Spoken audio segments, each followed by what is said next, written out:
Well, I haven't seen them. I haven't seen our guys yet. You know, we just played obviously Sunday night, and then day for them to get away from us and just be a normal student for a day, and so we'll jump into this head first today and get heavy into it. But you know, I see the same thing I've seen every time I watched them play. They stretch it at 4 spots. They got arguably the best point guard in the country, and an unbelievable backcourt, and they're extremely well coached and well drilled. They only average 9 turnovers a game, which is the best in the country, and you know, they don't beat themselves.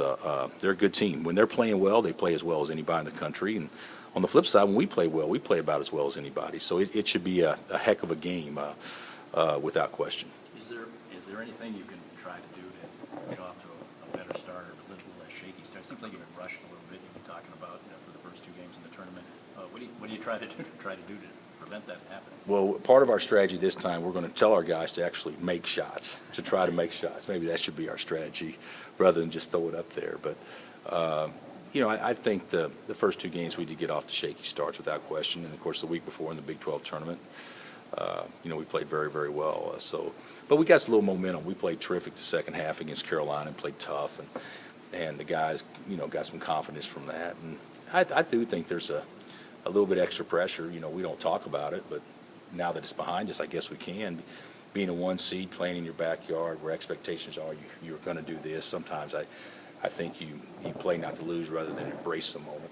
I think there's many times with coaches or players, man, let's just get through this rather than just say, man, I'm going to enjoy every second of it. And I think that's a mindset that we could definitely need to improve on moving forward. How much do you think players pay attention to the guys on ESPN and things like that? It seems like a lot of people are pretty high on Michigan. They played very well in that last game. Is that something you can use? Yeah, I guess we can use it. I don't really think there's that type of motivation that we need to use to get our guys ready. But I hope everybody's talking about Michigan. That's fine with me. You know, we're still the 1 seed, and we need to play like a 1 seed, and we haven't done that yet, at least consistently at all. But they're very capable of being a 1 seed. 2 weeks ago or 3 weeks ago, they were on the 1 line. So there's not a nickel's worth of difference between our teams, and whoever plays best on Friday will win. You're used to your teams playing in big football stadiums, but this Jerry World is a whole different ballgame, isn't it? Well, I'm not used to playing in. Well, I guess we did play in the Georgia Dome this year against Michigan State, but I'm not used to playing in domes quite like this. And I've never been there, but I hear it's unbelievable. I hear the scoreboards mesmerizing. It's hard to even take your eyes off of it because it's so big. But our guys will be fine. I think they're seating it for 42,000 and you're right. Our program's played in domes before. Of course, we haven't had a lot of players actually playing those games, but you know, Michigan hasn't either. So the baskets are still 10 foot high, and you know you're gonna have to make shots to win. And certainly we get a chance to shoot in the building before we play, which all teams do. So I'm not going to use that as an excuse in any way, shape, or form. I'm excited.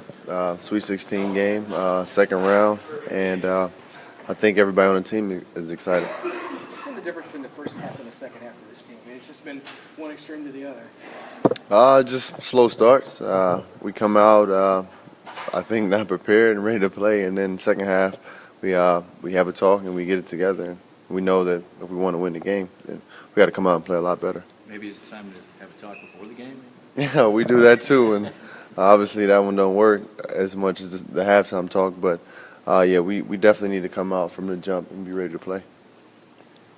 You come off a really great game in the last one. Does games carry from one to the next, or can you build momentum from things like that? You can try and build momentum, but I'm not expecting another like great game like that on offensive end. Somebody else could step up. Ben, it could be his weekend, and he can carry this team on through this next game. So hopefully it is. As a defender, what's it? How obviously we know how important it is to have Jeff back there, but how does it maybe change your approach when you're defending somebody? Does it at all, knowing that Jeff's back there? Well, knowing I got him to protect the rim is always comforting because we know that we can pressure a guy out, and if we get beat, then we can hope that he's back there to block the shot like he has been all season. So it takes a lot of pressure off guys. What does Michigan do the best? The best? We haven't done scout report yet. I mean, we've seen them on TV, but I'm sure you've watched them a couple times. they're small. They can shoot it, and they got a real great point guard. So I mean, that's all I can say. We haven't broken down Sky Report yet.